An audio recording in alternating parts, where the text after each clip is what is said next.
Hello my beautiful girls. দেখো, independent মেয়েরা কিন্তু সবার ফেভারিট হয় না, অ্যান্ড ইটস টোটালি ফাইন।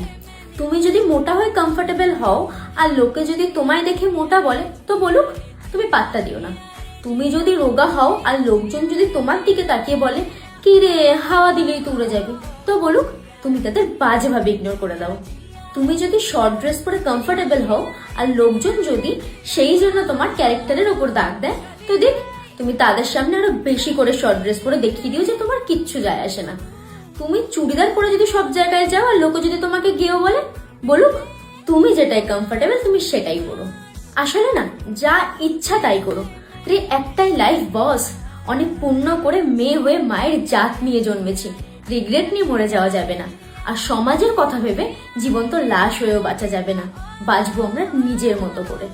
আরে ছোটবেলা থেকে মা দিদের কাছ থেকে তো শুনেই আসলাম, মেয়েরা নিজেদের জন্য বাঁচে না, মেয়েদের নাকি নিজেদের ঘরই হয় না। তাহলে স্ক্রিপ্টটা একটু চেঞ্জ করা যাক।